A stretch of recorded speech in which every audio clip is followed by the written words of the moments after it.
Hello and welcome to Extra Time here on LCFC Radio and LCFC TV after Leicester City's 2-0 defeat at the Emirates on Sunday. We'll assess that game. We'll also look ahead to that massive second leg in Rennes in the UEFA Europa Conference League. Obviously, we'll look back on that first leg as well that happened on Thursday.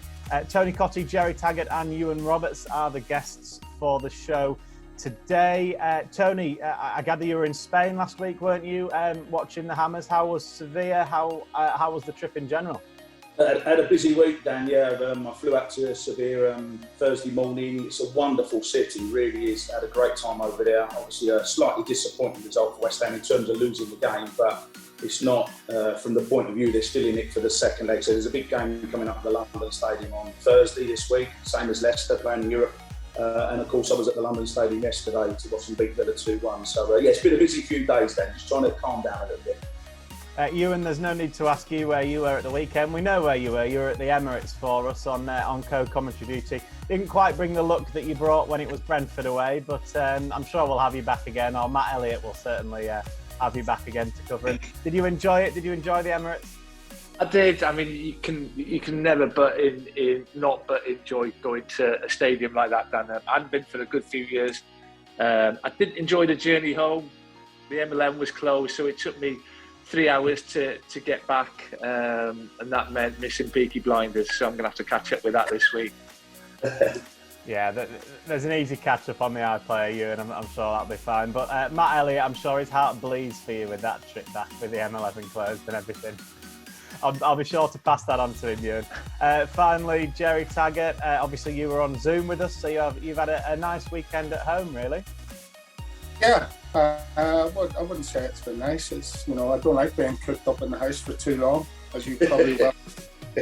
But yeah, I'm happy. I was happy to take a back seat for once, up in the dungeon where I am now for a couple of hours. Yeah, and you're back with us again. I'll let you sort your iPad out, Gerry, because I can see you're having a few issues holding it there. So I'll go to Tony first. Tony, did you manage to, obviously I know you, as you said, you're at West Ham, but you probably saw the Leicester result and have seen the highlights. What did you make of that one? Yeah, I only saw the highlights, Dan, but I think it's, I've just talking to you and before we come on air there, and I think it's, it's always difficult for any team that's played in Europe on the Thursday, that Leicester did, albeit without the travelling, obviously, but you're still playing in Europe, you're playing a midweek game, all the preparation that goes around that.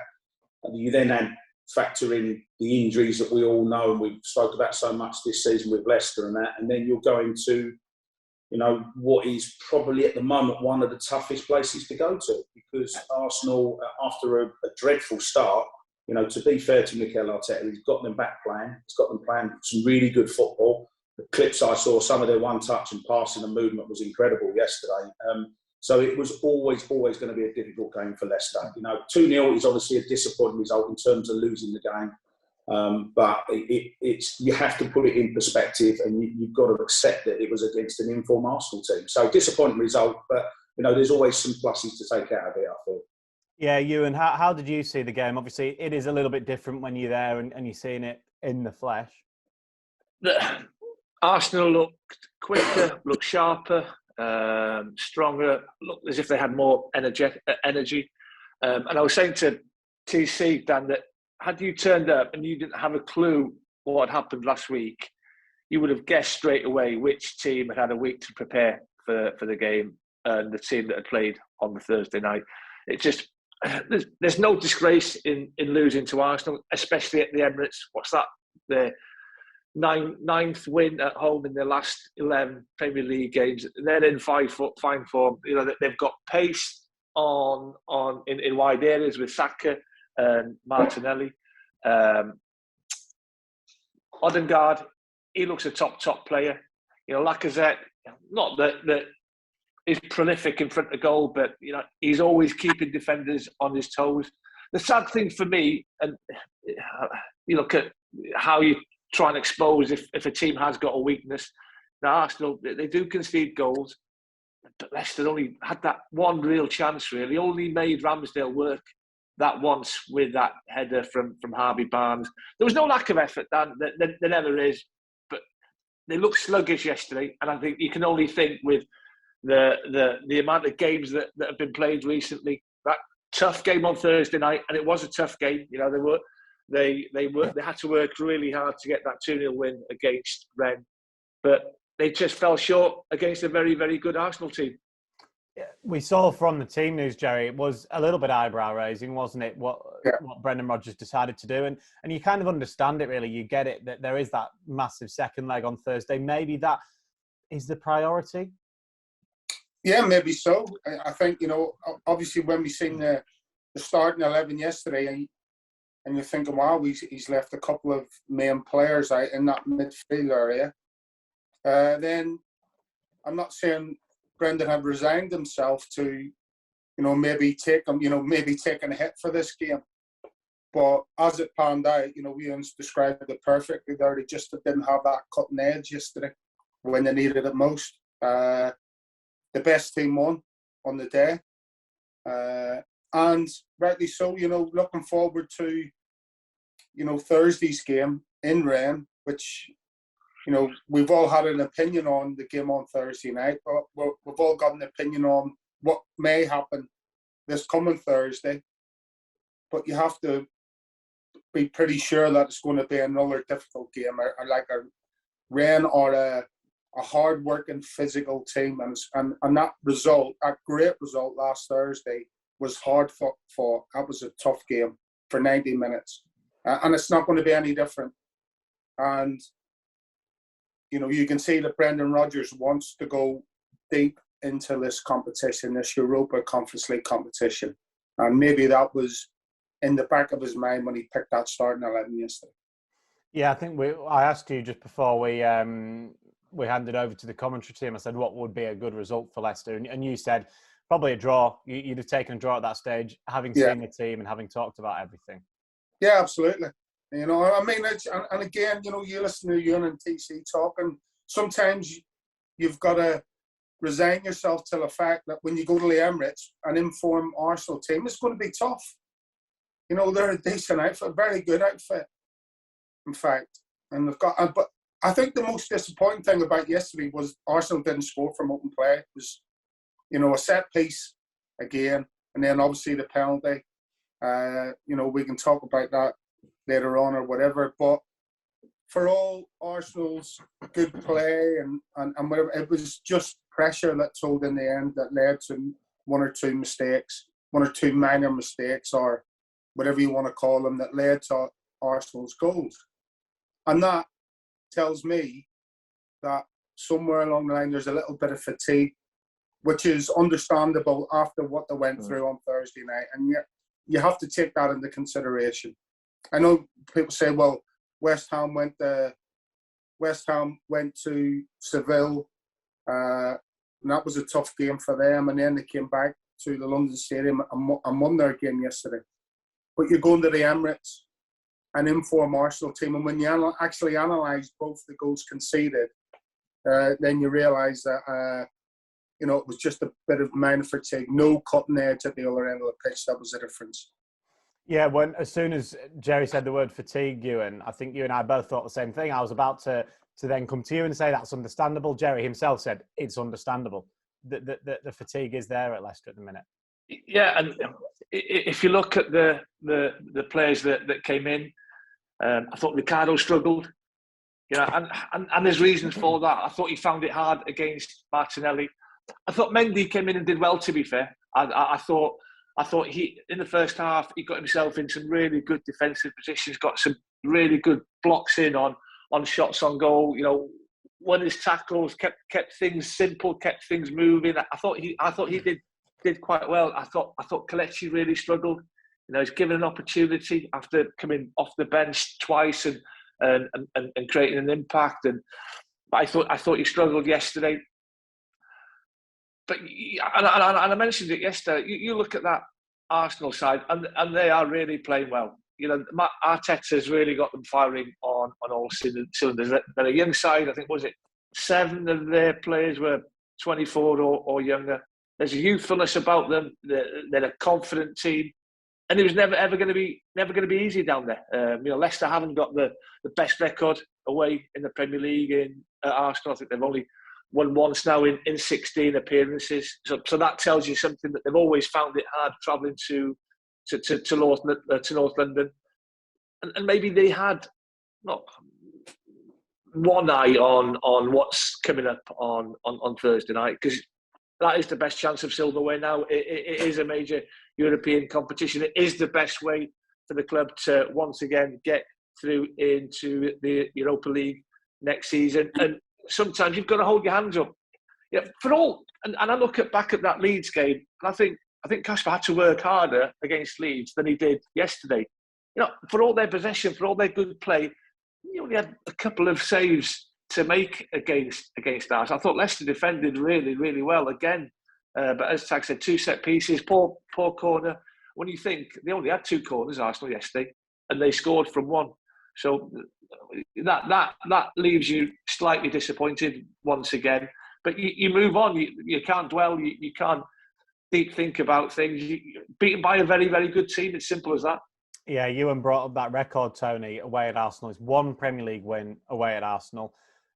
You were there for it, commentating for LCFC Radio. Before that, the last win away at Arsenal in the top flight was 1973 as well. So clearly it's a really tough place for Leicester to go. And again, we saw that yesterday.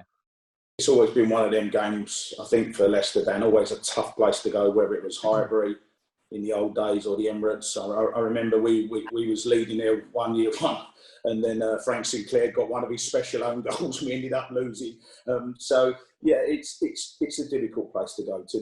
They're in really, really good form at the moment, Arsenal, and I honestly believe that they would give any team in the Premier League a good game, and I include the top boys in that, the Man Cities, the Liverpools and the Chelseas. That's how good their form is at the moment. They are very young and they're playing with real confidence, and if you get that confidence, when you go there, it makes it so difficult, Dan. In terms of the team selection that you spoke about with the boys, I think Brendan was right.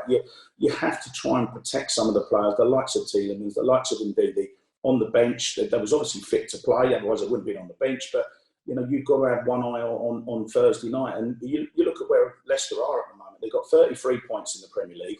They're very healthily in mid-table. They've got games in hand. You could argue that they probably need 2 wins out of 12 to guarantee a Premier League survival. You know, and let's be honest, Leicester are not going to lose 12 games on the trot in the Premier League. That's kiss of death, obviously. But you know what I'm saying? It's not going to happen. There's too many good players at the football club. So the area to focus on has to be the Conference League. It's got to be, because it's the way for Leicester.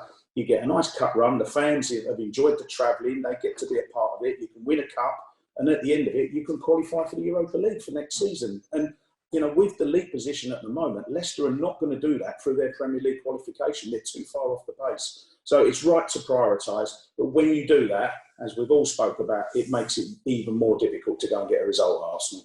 Yeah, we'll prioritise that as well and talk about it in just a moment. But we're just concentrating again for a little bit longer, Gerry, particularly the corners, the set piece. I saved both you and Ewan from talking about it yesterday and gave it to Matt Elliott, knowing that you'd have to say something on it today. Just disappointing again, because it had been so much better in recent weeks. I get it, everybody concedes from corners. I understand that. It's just the fact that Leicester had shored things up from set pieces in recent weeks. Yeah, and an integral part of that, Dan, was Wilfred Ndidi, who didn't start the game. And then when you analyse Arsenal's top men when it comes to set pieces, you've obviously got the 2 centre halves, Cottee, who are probably the 3 biggest players on the pitch and 3 most aggressive players in the air. And with Wilfred Ndidi not playing, if he had started, he'd have probably been picking up one of those 3 players. And so that might have changed the dynamic of that situation at that moment. Hindsight's a wonderful thing, I know, but you've got to say that Wilfred might have been picking up a Partey, a White, or a Gabriel. That would have meant that, you know, one of the other 2 centre halves would have been picking Partey up, or it could have been Wilfred, as it was with Mendy coming in and his physical stature at set pieces that was given to Luke Thomas to do that. And unfortunately, Luke just had it was more his inexperience that led to that than anything else for me. As Mark described it perfectly, it was just his willingness to go and try and win the ball that made him get caught in front or underneath the flight of the ball, and then it left Partey free. with a free header at the near post. So would that have happened if Wilfred had been in the team? Who knows? But you'd like to think that it would have been at least a bit more difficult for Arsenal to get on the score sheet. And in fairness to Luke Thomas, and if Thomas Partey and Luke Thomas went up for a header 10 times out of 10, probably Partey wins them all, just because of his height and his physicality. Yeah, and if you look at Partey's position before the ball's taken, he's in the middle of the 6-yard box. It's a good delivery into that near post, and he just takes 4 steps towards that near post. And the flight of the ball was perfect for them. And he is 6 foot plus. I think Harvey Barnes was on the near post. And sometimes, Dan, when you've got such a good flighted ball in, it's hard to defend. I mean, I can't remember if there was anybody at the near post that, had there been, could they have sort of taken a step across and stopped it? I don't know. Ricardo was on the near post, Ewan. Ricardo was on the near post? He was on the near post. He comes out to try because he thinks he can win the header. But whether he could have blocked it or not, I don't know. I mean, but when you've got a player who's got 3 or 4 yards run on you onto that near post and he's jumping nice and early, it's always difficult to stop. Yeah, but again, it was just the frustration, Tony, as we've all alluded to, the fact that it had been better in recent weeks. And then really the first one was directly from a corner. The second one, the penalty led, was, from a set piece, was from a free kick in a wide position. Yeah, and the players deserve credit, Dan, because they have worked it. And you could see Brendan's been working there with the players because it was really poor at the start of the season. It seemed to be every single game. Doing these reviews, you're talking about conceding from set pieces. So, it certainly has improved.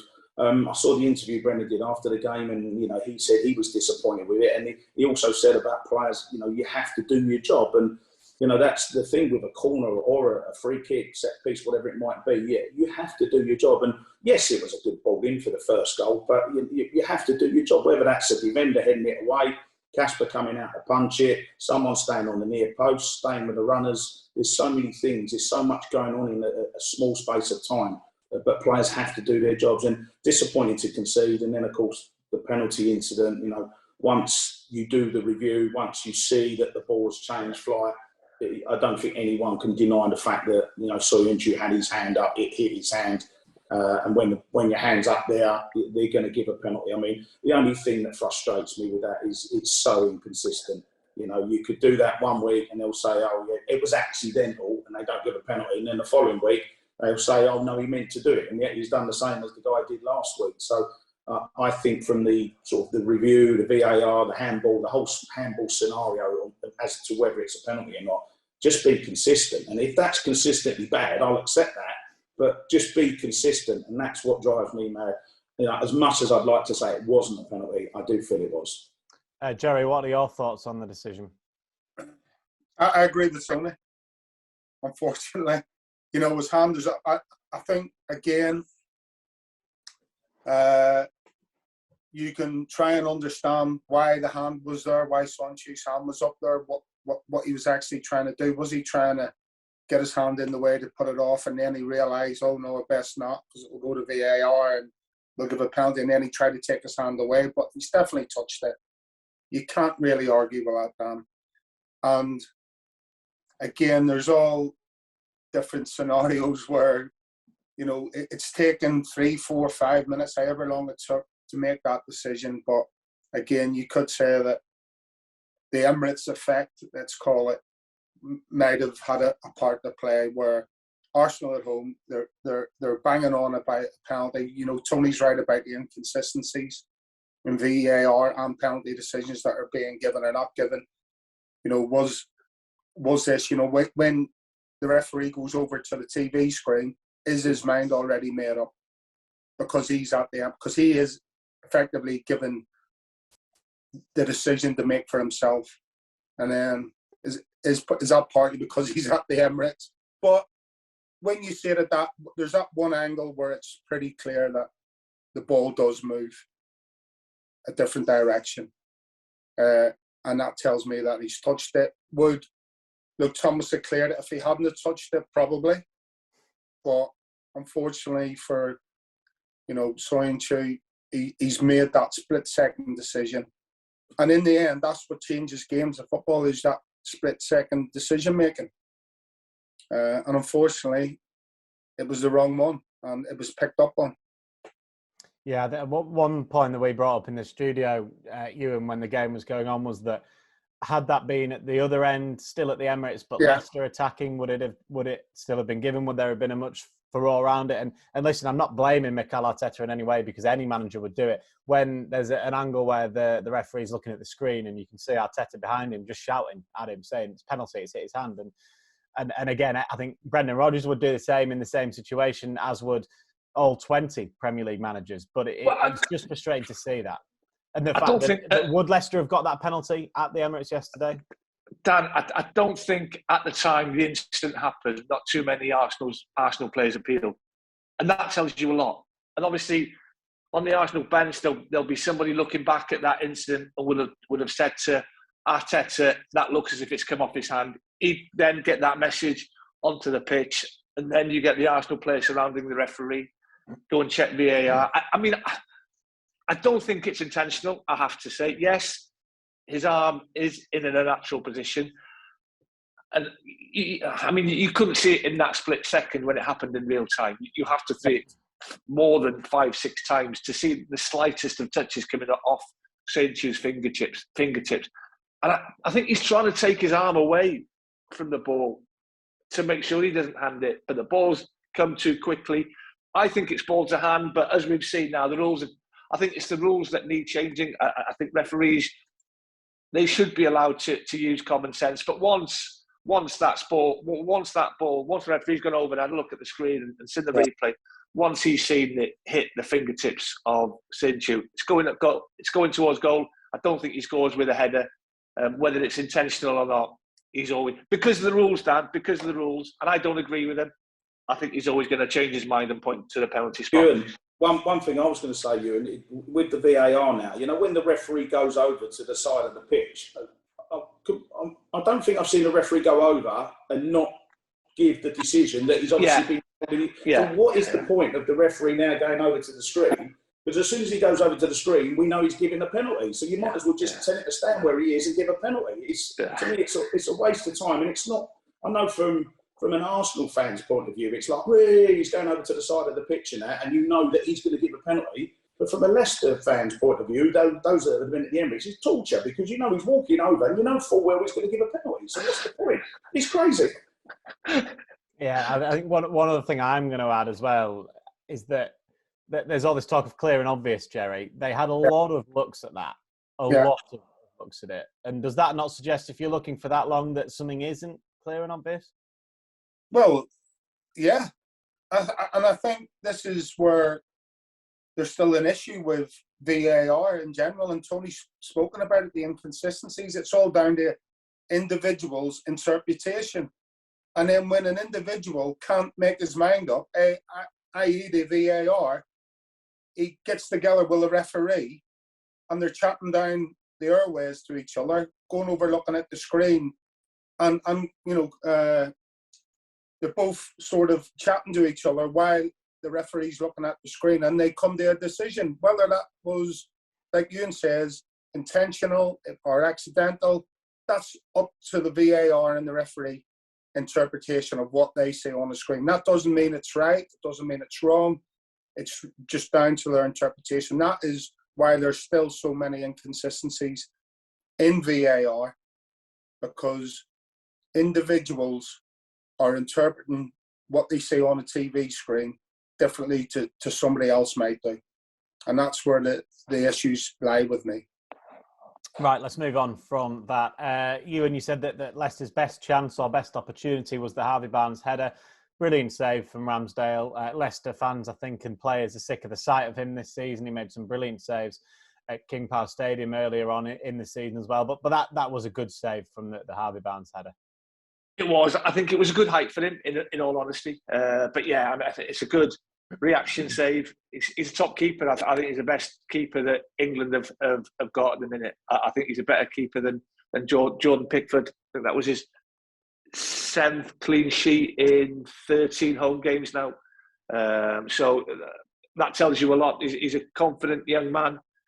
And the sad thing for me, Leicester never really tested him after that. They had one shot in the second half where Iheanacho's pulled it onto his left foot, and it's taken a deflection, and because of that, the pace and the powers has been taken off the shot. It's a comfortable save for him in the end.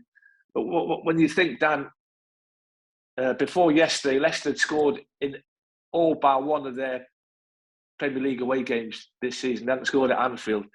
And whenever they've been away from home, even though away form isn't brilliant, we'll probably talk about that in a little while, they've always scored goals. Just after that chance for Harvey Barnes, they never, ever looked like causing Ramsdale any problems, sadly. And do you know what? You're without your main man, who scored 8 goals in his last 10 appearances against Arsenal. And maybe the 2 boys that are on the sidelines, maybe they're not quite right to fill his boots yet. Yeah, there was that period, wasn't there, Ewan? Was it about 15, 20 minutes before half-time when Leicester were really on top, weren't they? Yeah. I've got to say, there was a good reaction, Dan, I thought.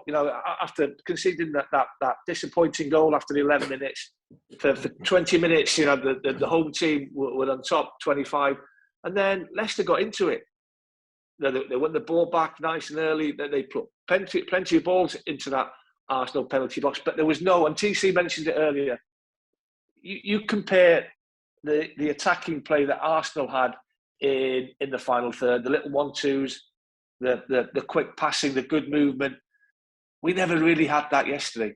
And I think that was the biggest difference for me in the final third. Arsenal looked really sharp. Everything was a little bit too laboured and a little bit too slow from a Leicester point of view. Yeah, which is disappointing. Hopefully, Gerry, it won't be the case on Thursday, though. Rennes away, that second leg, Leicester have a 2-0 lead. Leading up to 90 minutes, we were going to be talking about a 1-0 lead, but then Cottee and Iheanacho, brilliant finish. By no means not saying it's put the tie to bed, but it's really put Leicester in a strong position. But as we've been talking about with Rennes a lot, this is by no means tie over yet. No, I think as far as Rennes are concerned, you can see why they win games. They're a very robust, very functional team. I think I spoke about, they lack a little bit of that creative genius, if you want, that Leicester have in the likes of a Madison or a Tielemans or a Barnes on top form. But you can see how they win games. They steamroller teams. They're non-stop in their pursuit for goals. And with the home fans, the vociferous home fans apparently that they have, then you can just see it being a difficult evening on Thursday night, and they're going to have to weather an almighty storm. And as I said, I think they may well have to score a goal in Rennes. And that's just my opinion. Hopefully I'm wrong. Hopefully it's a 0-0 or but you can see Rennes really piling the pressure on Thursday night, and Leicester having to deal with that. Go on, I was just going to say, particularly early on, the pressure's going to come, isn't it, Gerry? Yeah, I think so. And I think, you made a good point the other night that the first goal is going to be vital. And Rennes will know that. They'll be aware of that. So they will be going all guns blazing trying to get that first goal on Thursday night, because they will understand that one goal changes the whole complexion of the tie. It really does. And if they get it first, then you're on the back foot, unfortunately. You have to come out fighting when you're on the back foot and you're under pressure. But obviously at the minute, it's 0-0. Well, it's 2-0 to Leicester. The game hasn't started. But Leicester have to start the game brightly and take that momentum and that home advantage, if you want, away from Rennes as much as they can. It's going to be difficult.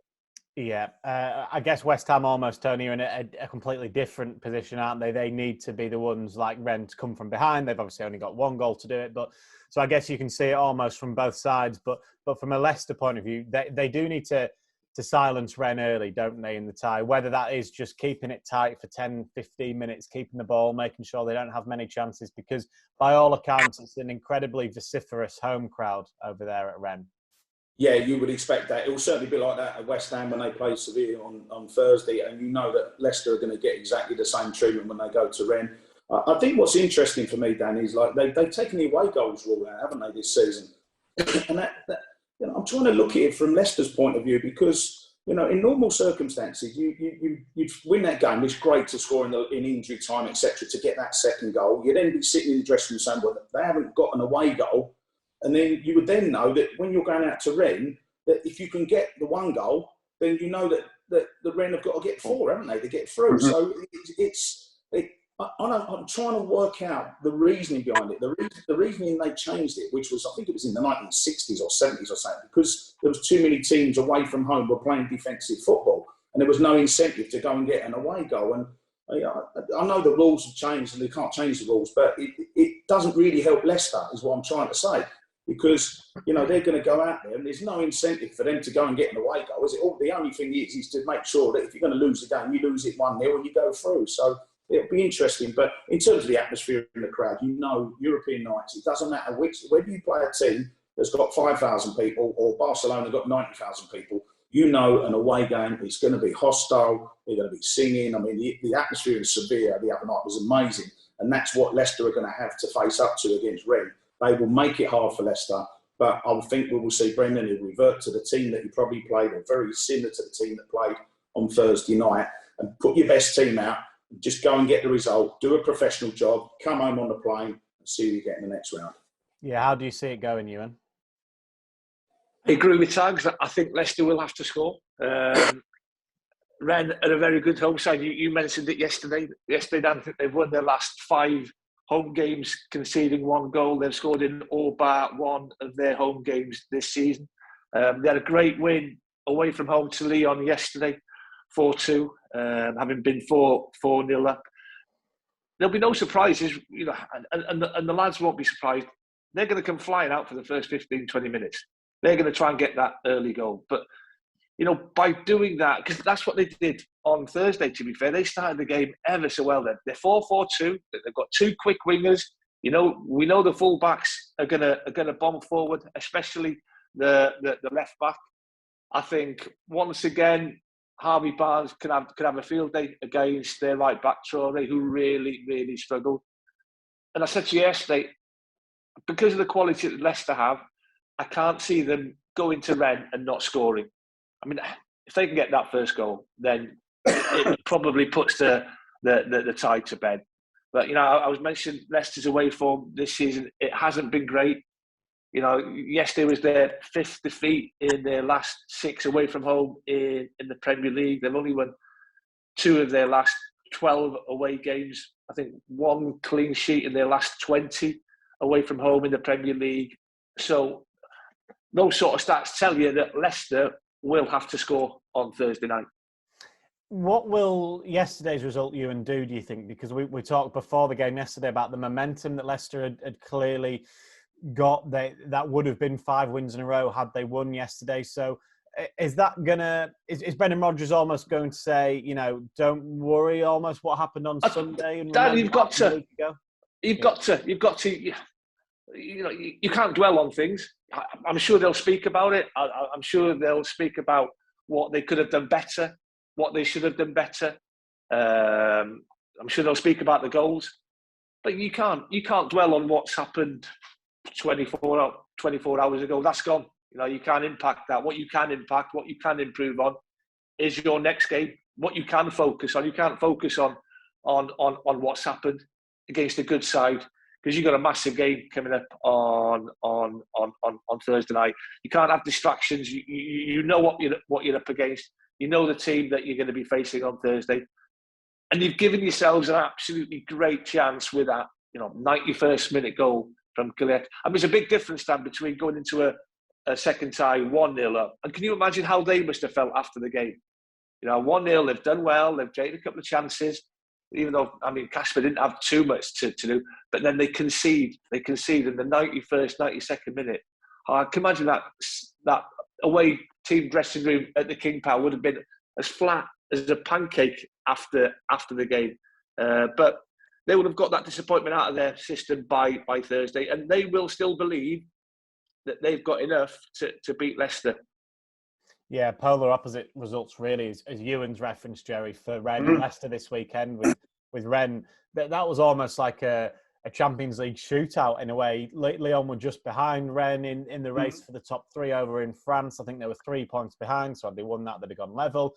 Rennes went out there, they were 4-0 up after about 50 minutes. So it's, that is a confidence-boosting result if ever there was one. Yeah, I was going to say, if ever there was a hangover for Rennes from Thursday night, they well and truly put that to bed yesterday. That is some result. And that's after they're the away team coming back, going away to Lyon as well, which is, I mean, if you've ever been to Lyon, that's not an easy place to go to and get a result, believe you me. So yeah, that is a massive result for them. So they will be absolutely buzzing for Thursday night. So it's going to be a great time. I said at the time, it's just going to be up and down all the way this time.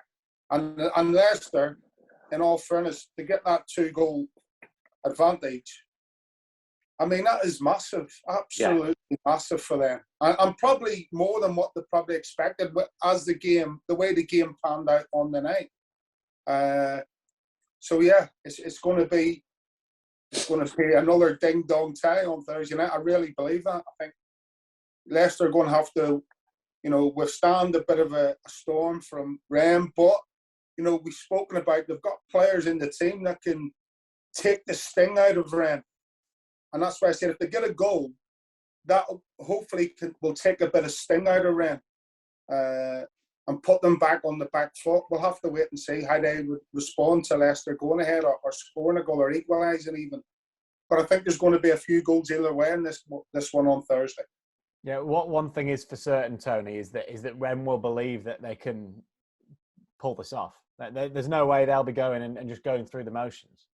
No, absolutely. And why would they think otherwise? I mean, yeah, of course they would have been really, really disappointed with that, conceding that second goal. I mean, that is a real killer in the dressing room. We've all been there. We know what it's like, especially in terms of European football, 2-legged games. It's bad enough when it's a one-off game that you concede, let alone if it's a second leg coming. But no, they will approach this game, Rennes. They will all guns blazing, and they will come out just taking the match to Leicester. You know what they're going to do. I think the most important thing from Leicester's point of view is game management. Tagg's just touched on it there. Yeah, You've got to manage the game. You've got to kill the game off. You've got to, take your time. And Dan, I don't like to say it, but just sometimes you just, with the injuries, don't get up as quick as you normally would do, and get Casper to take quite a little bit longer with the goal kicks, etc. Just take the sting out of the game. Now, sometimes I think in English football we're a little bit guilty where everything's 100 mile an hour and we're trying to sort of take the game and push forward. But Leicester don't need to do that. It's much more a case of it's a defensive rearguard operation that they've got to put into place, and they've got to make sure they've got their solid. If they're playing the 4-3-3, which Leicester normally play, sometimes you can make that a 4-5-1. If Dacker's up there on his own or Kelechi, leave them up there. It's not a problem. They'll hold the ball up when it comes to them. You get your 9 players behind the ball, and then you say, right, break us down. We are winning 2-0. We don't have to do anything. We can draw this 0-0. Happy days. We can lose 1-0 and go through. So I think the game management's going to be vital for Leicester. But what I would add to that is that Leicester have got enough experience in that team. They've played in Europe a few times now, haven't they? They know what they're doing. It's not like none of them know what they're doing. You've got, some are experienced international players. So there's some good players in that Leicester squad, and they've just got to manage the game properly to get through. Yeah, I mean, don't get me wrong, Joe. Leicester have missed Johnny Evans, obviously, this season, but he is the type of player you would love to be travelling to Rennes on Thursday to do exactly what Tony's saying there. Use that experience, use that game management. He's probably played numerous games for Northern Ireland where they've had to go somewhere and take the sting out of something. Well, yeah, you'd want Fofana, Castagna, Ricardo, Justin. You want them all in the team on Thursday night, don't you? But obviously, Johnny has a vast wealth of experience, hasn't he?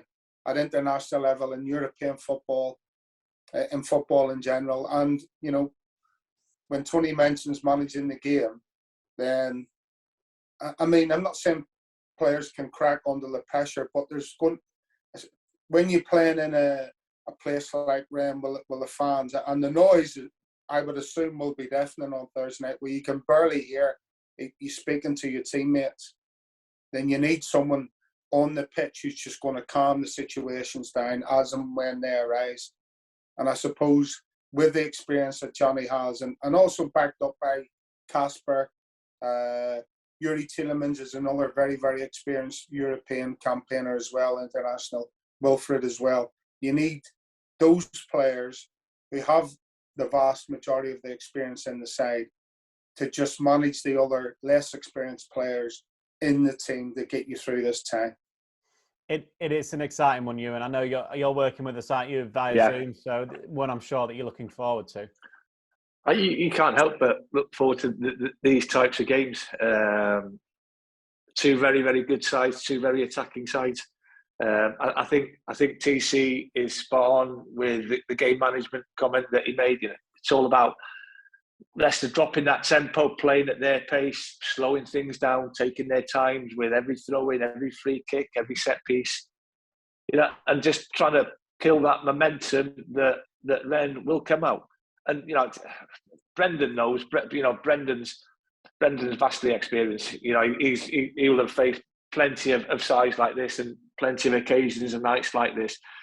He knows what to expect. And I said, those first 15, 20 minutes are going to be vital. I think when you're going away from home, especially in a second leg of a European tie, if you can see the first 20 minutes off, and you can sort of get that enthusiastic start that the home team are going to have with the home crowd behind them, if you can keep them quiet for 20 minutes, I think that's your first target.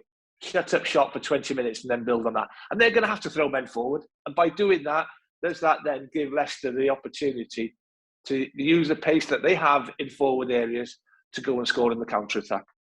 Yep, join us on Thursday then. Matchday Live will begin from 4:15. It's 5:45 kickoff. Join us on LCFC TV. Before we look at the other Premier League results of the weekend, Tony, just a quick word on West Ham. Obviously, you were out there in Spain. You'll be going, I'm sure, on Thursday, won't you? Are you confident West Ham can overturn that 1-0 deficit? Oh, not confident, Dan, no. But and the problem is they had Antonio and Creswell both went off injured yesterday. They were two big players for West Ham. Jarrod Bowen didn't play in the first leg. So I think the injuries might undo West Ham a little bit. I mean, listen, like what we're saying about Leicester, West Ham are more than capable of getting through to the next round. But this is a very good Sevilla team, having a really good season in Spain. So West Ham have got to manage the game. I'm talking about game management for Leicester, Dan. West Ham have got to do the same. You can't go gung-ho trying to get goals in the first 5 minutes and then concede, because that really will put the pressure on. But like in Rennes, it's going to be a great atmosphere at the London Stadium, and hopefully West Ham and Leicester can both get through. What result caught your eye, Tony, then, at the weekend? Well, talking about my former clubs, Dan, I think we probably can only start, and I'm not talking about West Ham and Leicester. I'm talking about Everton, and oh, dearie me. I'm really worried. I am really worried about them. They've got their lowest points total at this stage of the season they've ever had in the Premier League. And, there was a famous season back in '94 when Everton had to beat Wimbledon in the last game of the season, last game of the Prem, and I was a part of that. And that was an awful experience to go through. There's been a few other near misses from Everton over the last probably 10, 20 years. So, 97, Tom, goal difference. Yeah, well, that was the same as well, Tags, wasn't it? That one, that was another near miss, and you're just thinking, Frank Lampard's gone in there. You're thinking surely they're going to pick up. They've had a couple of results, but they're just not performing consistently, and they're in real trouble. And to lose at home to Wolves yesterday was a big blow for everyone. With Newcastle at home on Thursday, that's just who you want to play in it. One of the form teams in the Premier League at the moment. Gerry, how about you? Well, I was going to mention Everton as well, because it is it is worrying times. But I suppose I'll have to go with Man United and Cristiano Ronaldo scoring his first hat-trick on returning to Manchester United, and what was a very good game of football. Yeah, terrific hat-trick as well, yeah. So obviously one of, if not still, the best player on the planet. He's come in for a bit of stick in recent weeks and months. But yeah, I mean, one of his goals was absolutely frightening, wasn't it? That thunder blaster from about 25, 30 yards. Great strike from him. So That's 59 hat-tricks as well. It's 59 We'll talk This is about crazy. numbers, but his numbers are off the sheet, aren't they? There's not enough room on a bit of paper to put his numbers down. So, yeah, fair play to him. That'll keep a few critics quiet for a while at least, anyway. And finally, then Ewan. Two of my former clubs, one doing ever so well. Great win for Watford down at St Mary's. You know, that would give them a chance of maybe avoiding relegation. But probably the biggest 6 points of the season so far, Leeds and Norwich. So it's a great win for Leeds' new head coach. You know, when it should have been done and dusted by half time, apparently Leeds should have been well clear, but they didn't take their chances. Kenny McLean scores on 91 minutes. You think, well, Norwich take a point, make sure you don't lose it. And then they concede one on 94 or 95 to lose the game. That's a massive blow for a great win for Leeds, massive blow for Norwich. I can't see Norwich getting out of it now. Right, let's move on then to our football Jenga at the very end of the show. We are doing any player that has scored 7 or more Premier League goals so far this season. Simple as that. Any player that's got 7 or more Premier League goals this season. There are 28 players for you to choose from. And Gerry, Taggart, you mentioned one a little bit of a while ago, so you can kick us off for us, please. Smith Rowe. Well, okay, fine. You've got your phone on there, Tags. Tags has got his phone on there. I've just seen him, he's cheating already, Dan. He's got his phone on. I'm looking at the games, the results. I'm not looking at the players.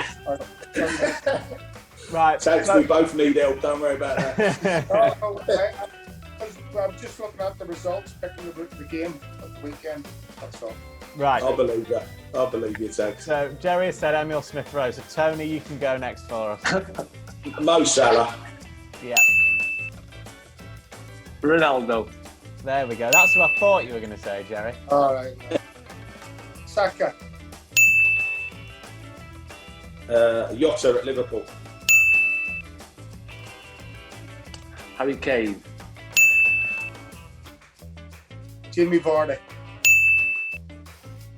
Sadio Mane, Liverpool. Ivan Toney. Have you got them written down there? He's got a list. I think Ewan's doing it. He does it every week, Tags. We just don't know he's doing it. I'm just writing what's been down, boys. Dennis of Watford. Good answer. I'm struggling now. I'm hoping I'm right this time. I'm going to go Mikel Antonio. Yeah. Most of those were right at the beginning of the season, weren't they? Yeah. Timu Pukki. Good answer. Jared Bowen. Oh, Tags, I'm just going to say that. Is it right? He is, yeah. Oh, dear me. There's another Leicester player. Another Leicester player. I thought that's a bad clue. Madison. Madison? Yeah. Oh, thanks, Dan. We want to keep it going. We want to keep it going. Son. Yeah. Good answer.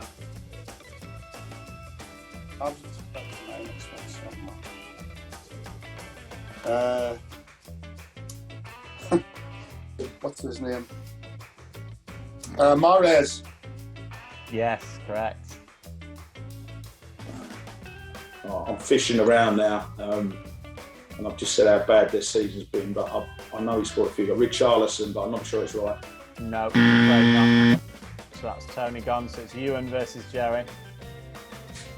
One looks confident, the other one doesn't.